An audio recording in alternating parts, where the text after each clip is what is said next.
38 লক্ষ যুবক এখন বেকার অবস্থায় আছে, আর ডিসগাইজ আনএমপ্লয়েডের সংখ্যা তো অনেক বেশি।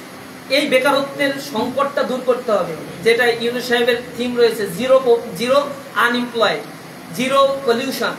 এই জিনিসগুলো যদি এনশিওর করতে পারি আমাদের, তাহলে এই দেশের মোটামুটি মানুষের মধ্যে একটা ভালো অবস্থান তৈরি হবে। তা না হলে উঁচু নিচু গিনি কোএফিসিয়েন্ট অ্যানালিসিস করে দেখবেন, কারো ইনকাম হচ্ছে 10 লাখ, কারো ইনকাম হচ্ছে 10,000। এইটা সব অ্যানালিসিস করে মাথা পিছু আয় 3,000 মার্কিন ডলার করা হয়। এটা তো আলটিমেট ইকোনমিকের কোনো সিনারিও না।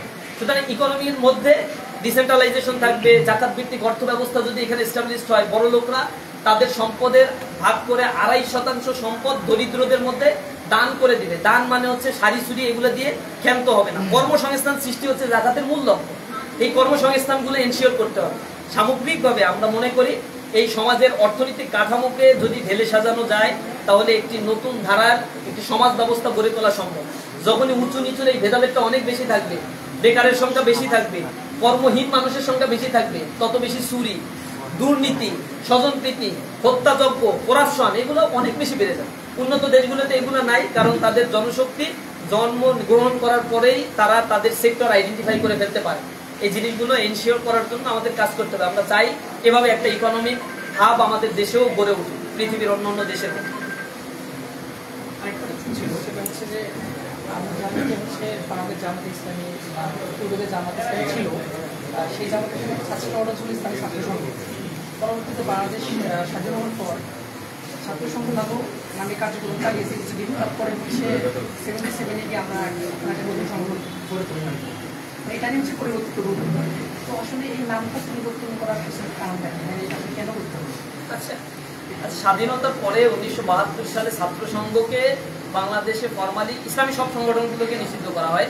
সেখানে স্বাধীনতার পরে ইসলামী দল ছিল জামাতে ইসলামী, নিজামে ইসলাম পার্টি, ছাত্র সংগঠনের মধ্যে ইসলামী ছাত্র সংঘ ছিল।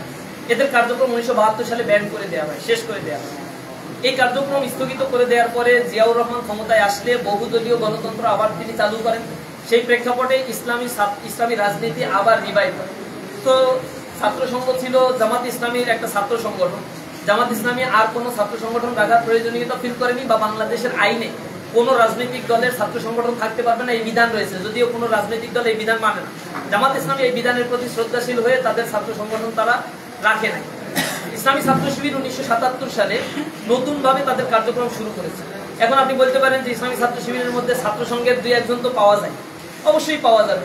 ইসলামী ছাত্র শিবির নতুন গঠনতন্ত্র তৈরি করেছে, নতুন সংবিধান তৈরি করেছে, নতুন কাঠামো অনুযায়ী বাংলাদেশের রাজনীতিতে তারা আবির্ভাব ঘটেছে, কার্যক্রম পরিচালনা করছে। এখন কেউ কেউ যদি ছাত্র সংঘ আগে করতো, পুরাতন অবস্থায় করতো, এখন সে এই আইডিওলজি এই সিস্টেমকে ফলো করে ইসলামী ছাত্র শিবির করে, তাতে তো দোষের কিছু নাই। এটা ছাত্র শিবিরের ক্ষেত্রে প্রশ্ন আসবে কেন? তাহলে তো আওয়ামী লীগ আগে ছিল মুসলিম লীগ, এরপরে কমিউনিস্ট পার্টিগুলো এর আগে পূর্ব পাকিস্তান কমিউনিস্ট পার্টি যারা স্বাধীনতার বিরোধিতা করছে, তারা তো এই লিগ্যাসি বহন করে না। বিএমপি সে যখন গঠিত হয়েছে, স্বাধীনতা যুদ্ধে তার অংশগ্রহণ ছিল না বা তার অবস্থানও ছিল না, একজন ব্যক্তি স্বাধীনতার ঘোষণা দিয়েছে। বিএমপি যখন গঠিত হয়েছে, ইনক্লুসিভ একটা রাজনীতি শুরু করেছে বাংলাদেশে তারা, সেখানে তারা তাদের 19 জন সদস্য ছিল যারা প্রতিষ্ঠাকালীন সদস্য ছিল বিএমপি। এই 19 জন সদস্যের মধ্যে 6-7 জন তো ছিল যারা বাংলাদেশের অস্তিত্বে বিশ্বাস করতো না বা স্বাধীন বাংলাদেশ হোক এটা তারা চায় না। এরপরেও জিয়াউর রহমান তাদের দক্ষতার কারণে তাদেরকে বিএমপিতে নিয়েছে, তাদেরকে প্রধানমন্ত্রী বানিয়েছে, একাধিক মানুষকে, শাহ আজিজুল হক, তারপরে হচ্ছে আব্দুর রহমান সাহেব, এরপরে হচ্ছে জাদু মিয়া, এরকম রিনাউন্ড অনেক বড় বড় রাজনীতিবিদ ছিল। এটা একটা ইনক্লুসিভ একটা রাজনীতি তিনি শুরু করে বাংলাদেশকে অগ্রসর করতে চেয়েছেন। এই চেতনার ফেরিওয়ালা হয়ে দেশের মধ্যে বিভাজন তৈরি করে উন্নতিকে অবনতি করতে চান নাই, এজন্য রাজনীতি শুরু করেছে।